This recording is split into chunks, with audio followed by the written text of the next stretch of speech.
numerous stories of him trying to pick up other gay men. There's been stories of that recently, just like in a gym and whatever. A guy had him on a video trying to pick him up and everything else. So anyway, Johnny Depp, Keanu Reeves, Kenny Chesney, which I know he's gay, by the way. His uncle, who's also gay, I ran into in like 1999 on gay.net. And he told me that his nephew, his name's Kenny Chesney, was about to break out as a big country star, and nobody had ever heard of him yet. He hadn't released his album, whatever, and he played me some of his demo music or whatever, or something. Or he sent me a demo or something, and said he was gay but in the closet. And so I always knew he was gay anyway. But he married Renee Zellweger, if you recall, in like 2000 something, and if you recall, she got an annulment from him within only like, I don't know, a month or something like that, or a few months, because of what she claimed was a deception or something like that. So that kind of drives the point home. He probably is gay as well. Kevin Spacey has also been rumored to be gay for a very long time. Esquire magazine had an article that supposedly outed him. He's been in bars and been seen hitting on gay men all the time and had gay trysts. It's well known he's gay in Hollywood, they say. Almost done. Who else? Matt Damon, as I said it, rumor has it that Gwyneth Paltrow caught him kissing Ben Affleck at a party and blackmailed Ben into going out with her. Matthew McConaughey, various people say he's gay and uses his women as beards. Orlando Bloom, Q-Tip, apparently raps about being gay in his songs, might be sleeping with Method Man. I don't know if that's true. Rob Thomas, this was interesting. Rob Thomas was the lead singer of Matchbox 20. They said that his bisexual rumors have always floated around him. Then there's that whole Marisol caught him in bed with Tom Cruise rumor that's going around. And then, of course, Tom Cruise, the biggest of all closet cases, supposedly caught in bed with Rob Thomas by Rob Thomas's wife, Marisol. His first wife, Mimi Rogers, claimed he was more interested in her brother than her, and sued Kyle Bradford. His real name is Chad Slater, a gay porn star who claimed to have had an affair with Cruise for a year. Also sued Michael Davis, who claimed to have a sex tape of Tom Cruise having sex with an unnamed man. During filming of Eyes Wide Shut, he had to be helped out with the sex scenes with his wife, Nicole Kidman, because he didn't really know what he was doing. And his relationships were set up by publicists, and Katie Holm had a $5 million 5-year contract to pretend to be his girlfriend. And I do believe that he's gay, or at least bi, because of all the rumors that have floated around him for so many years. And also, if you watch this movie called Going Clear, I talked about it on the show a few months back, where he was, he's a huge Scientology. He's like the head of Scientology, essentially, these days, buff. And in that, they talk about how they set up former high-level members of the Scientology church in L.A. or whatever, talked about how they set up his rendezvous and his public relationships with women to keep his reputation going as a leading man. So I do believe he's gay. And they talk about some other people as well. Anyway, so there are a lot of people that they say are gay, and there's a whole list of people on here. And there's several people who've come out as gay since this, like Lance Bass and George Takei and others on here that have come out actually as being gay since this was released 4 years ago. But the point is that these people, if all of these people were to come out and truthfully be openly gay. Hi there. Hi there in chat room. Sorry, didn't see you there. Thanks for listening. Audemars says, I must ask, though, Scientology is very anti-homosexual, so why are they involved? Scientology has John Travolta and Tom Cruise both as bisexual, from what I understand.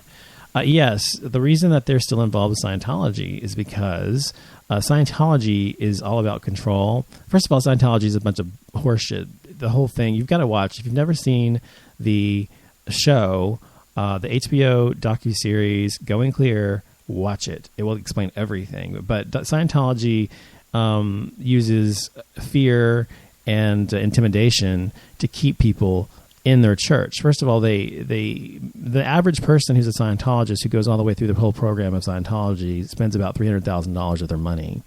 Okay, it's a ton of money just to do that. To find out that aliens were dropped into some fucking volcano, and that's how we have what are called thetans, which are our demons, essentially, that we're trying to get rid of. That's what Scientology is about. It's bullshit. Anyway, so they use intimidation. And so what they do is they do what's called auditing in Scientology. And they basically, it's like a counseling session where you kind of just spill all of your dirt.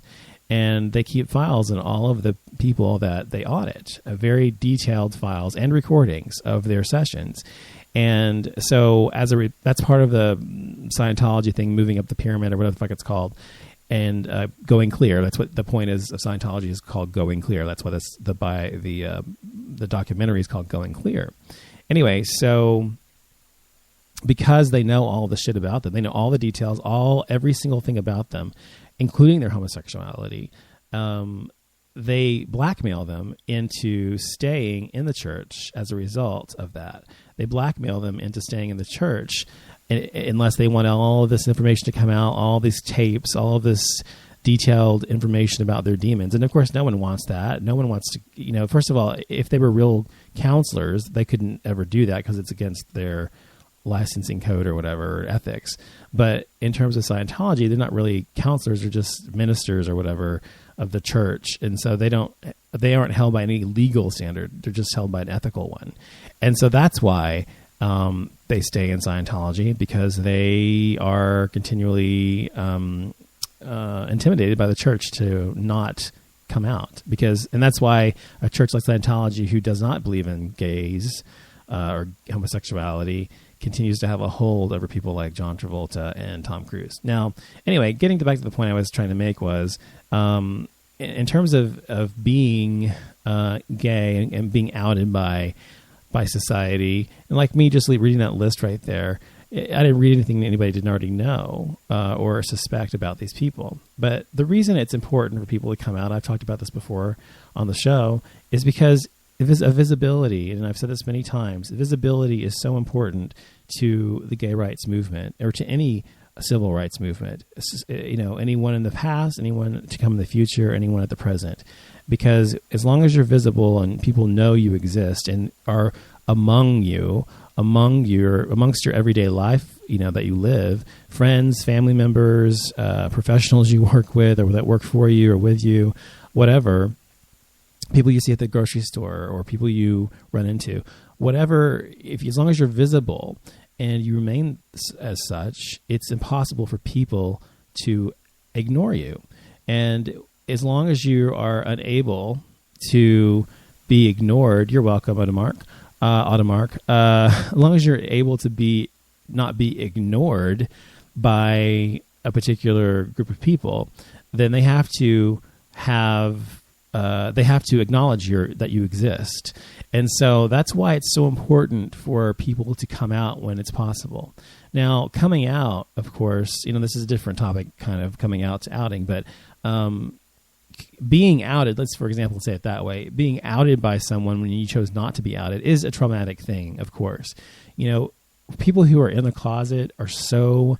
I know everybody who's come out knows what it's like to be in the closet. Some people know it for different reasons and for longer periods of time than others. But everyone who's been in the closet understands the duality and the sort of, deceptive life you have to live in order to maintain the secret about who you are naturally, who you were born to be. It's a very soul-crushing and difficult and hard thing to endure. And it's incredibly... It's like the best word I can use is soul-crushing. It really is. And you really don't allow yourself to be yourself because someone may figure out you're gay. And so being in the closet and then being outed by someone, forced out of the closet because someone found out that you were gay or someone told people you were gay and you acknowledge that it's true, or even if you don't, is traumatic. And so I would never want to inflict trauma on anyone in that fashion unless, as I said earlier in the show, they deserve it. Now, who is to judge whether they deserve it or not? Me or someone else? Yeah. I think that it is my place and anyone else's place to judge someone for hypocrisy and evil behavior and behavior that harms people intellectually, emotionally, and or physically, depending on what's happening with them, because they're gay. So it is very, very important. I think it is very incumbent upon you as a gay person or a heterosexual person, whatever, to out people who are hypocritical about being gay or homosexual themselves, of course. And I do think it is our place to do so. But coming out, of course, is a difficult process, and I think that I feel sorry for people like Tom Cruise, honestly. And I don't know that he's gay. Obviously, I don't know for a fact. I've never met the man. I don't know that John Travolta is gay. I don't know that any of these people are gay. I don't know that they're gay. I just am pretty sure they're gay. I talked about gaydar in last week's show, and that's the same reason I know. I think I know. And I actually knew Chad Allen before he came out as gay. And I knew he was gay before he came out, and I knew him very well, as a matter of fact. But he was when he came out, it was a big deal for him because he didn't want it to come out. He wanted to stay in the closet, and it was going to harm his career and everything else. And ultimately, my point is that being outed is a positive thing for the person that's experiencing it. Ultimately, even if it's difficult to endure, you're ultimately doing them a favor. It's not my place to say it's a favor. I know that. But my point is that ultimately you are doing this person a big service because you're allowing them to be free of this burden they've carried for so long. Now, as I said, I don't agree with using it on anybody. For example, if it's a teenager and they're living at home with their parents, and their parents are right-wing, conservative, Republican, Southern Baptist, or Mormon, or something like that, and they are completely anti-gay and would probably even maybe kill or harm their kid if they knew that they were gay. That kind of a parent, someone in the South or some redneck family or something, if they knew that they were gay, they may be in harm's way, or they may be kicked out of their home and lose their home and that sort of thing. Of course, in those instances, I don't find it to be appropriate to out that person because, first of all, he's a teenager and he hasn't come to terms with it himself, maybe. And I mean, people have, and he's not harming anybody. So I hope you see the distinction I'm making between harming someone, being a hypocrite, and not harming someone and just being yourself and not necessarily coming to terms with it are two different things. People like Tom Cruise, if he is in fact gay, has often said he's not gay, has often said that he isn't gay and leads a double lifestyle. And so I wouldn't personally want to out the man if I knew or had any dirt on him, because he obviously is in some sort of mental anguish and turmoil, emotional turmoil about it. He doesn't deal with or cope with it at all very well. So I don't think that it's my place to do that with him. He's not really harming anybody by not being out. I think if he did come out, as I said, he and other major stars, it would help society to see that these huge stars are gay, because it would help them to see, wow, this guy, or this action star, this actress or whatever that I just admired and loved so much or emulated, and I hate gay people, is gay. Wow, they must not be so bad. I mean, these are the kind of things or deductions people eventually will make if they have a logic and reasoning in their brain about these things, and that's why it's important for them to come out. So that's what I wanted to say about that. I think outing can be a positive thing. I think it can be used for the right reasons and for the right people and for the right reasons if you're doing it for the right reasons, I said.